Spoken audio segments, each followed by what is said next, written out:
ఈ రోజు సాయంత్రం AIMIM chief barrister Asaduddin Owaisi Sahab తో పాటు AIMIM Karwan MLA Kausar Mohiuddin Sahab Langar House division GHMC అభ్యర్థి వాజీ ఉజ్జమా కోసం సాలహ్ నగర్ లో కార్నర్ బహిరంగ సభలో ప్రసంగించారు. वो फिरका परस्ती नहीं रहती है आपको। जो गरीब लोग दिल्ली में मंडियों पर मेवा बेचते हैं उनको मारकर बोला जाता है कि दोबारा इस गली में मत आ। जो दुकान पर पटाखे बेचता है कहता है कि तू कैसे पटाखे बेचेगा, वो फिरका परस्ती नहीं है। दिल्ली के फसादात में मस्जिद के मीनार पर खड़े होकर झंडा लगाना वो फिरका परस्ती नहीं है।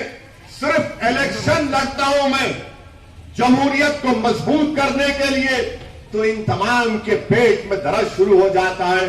अब तो बहुत ज्यादा हो रहा है कि बिहार में मजलिस ने 5 असेंबली सीट पर कामयाबी हासिल की, तो इनको समझ में नहीं आ रहा कि क्या करना। मैं सिर्फ इनको इतना ही कहूंगा कि हमारे हैदराबादी स्टाइल में कह रहा हूं, हमको खुजाएंगे ना तो खुजली तुमको हो जाती है।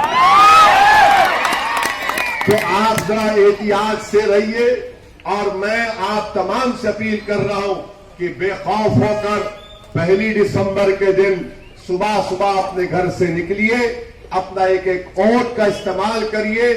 और इस बार वोटिंग मशीन नहीं है, बैलेट पेपर है।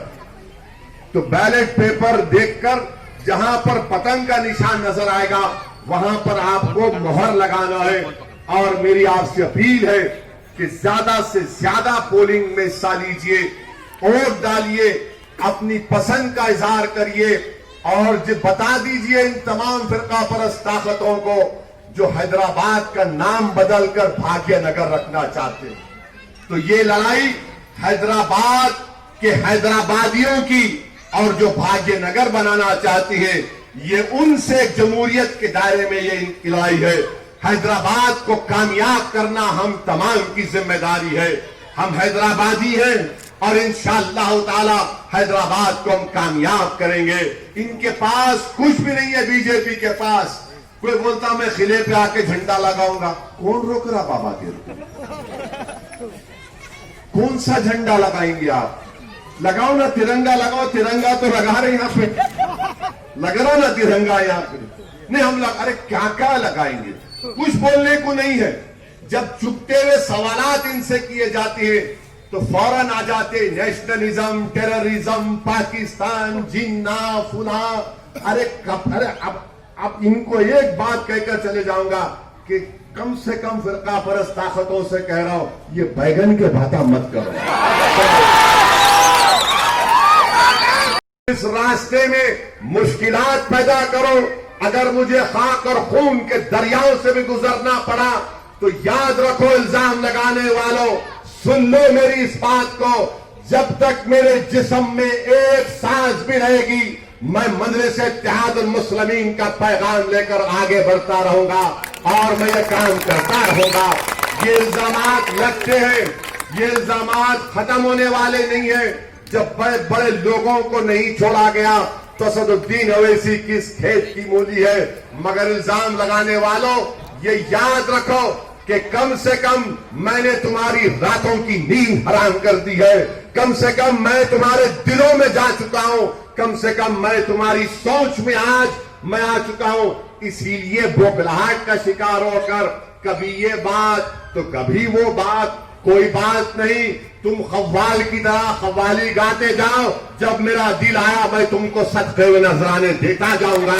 मैं रुकने वाला नहीं हूं, मैं रुकने वाला नहीं हूं, ना कोई मजलिस का रुकन रुकने वाला है। और हम पे इल्जाम लगाते फिरका परस्त, फिरका परस्त। अरे कौन सी फिरका परस्ती, कौन सी फिरका परस्ती है?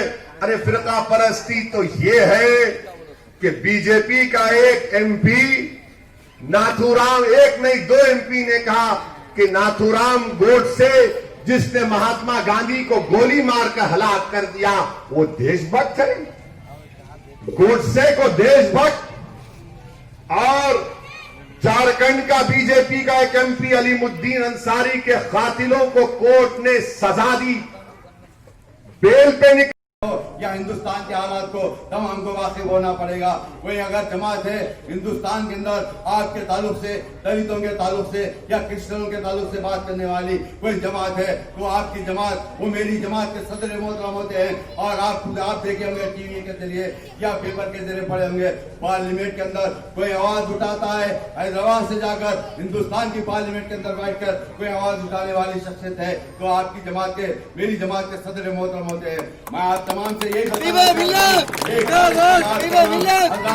होते हुए और खास तौर से मेरी आवाज जहाँ तक पहुँच रही घर में बैठकर सुनने वाली मेरी इज्जत माँ बहनों से गुजारिश करता हूँ, 1 तारीख के दिन आप तमाम घर से निकल कर सुबह 7 बजे से लेकर शाम 5 बजे तक पोलिंग का टाइम है और बैलेट पेपर से आप तमाम से गुजारिश करता हूं, आपका पार्टी का इम्तियाजी निशान, आपकी जमात के उम्मीदवार का इम्तियाजी निशान पतंग है। पतंग के निशान पर वोट देकर मेरी जमात के उम्मीदवार को कामयाब कराना होगा और सदर मोहतरम के हाथ को मजबूत करना होगा। कहूँ कि मैं आज पैदल दौरा कर रहा था लंगरौस के इलाके के अंदर, मंदुला बस्ती हो या अम्बेडकर नगर हो, वहां पर दौरा कर रहा था।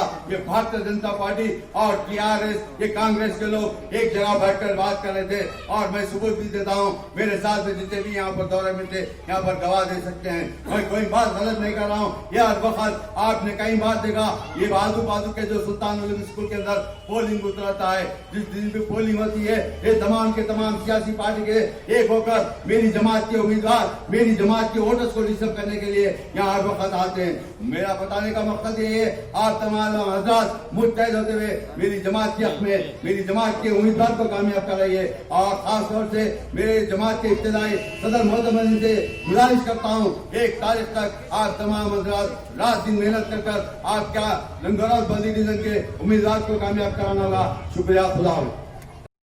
अगर कोई रोड के ऊपर दिखता है या पब्लिक के दरमियान में दिखता है तो जमात का काउंसलर होता है या जमात का वर्कर होता है या जमात का एमएलए दिखता है। मैं आप तमाम से ये बताना चाहता हूँ, इलेक्शन आ जाता है या क्या इस तरीके से डेवलपमेंट के काम आए, आज उसी तरीके से डेवलपमेंट के काम को यहाँ पर सिलसिला जारी रखा गया है। आज से जिस वक्त यहाँ पर रद्दम बालरेड्डी एमएलए था, आपने देखा होगा साहब एमएलए बनने के बाद आज की हालत क्या है।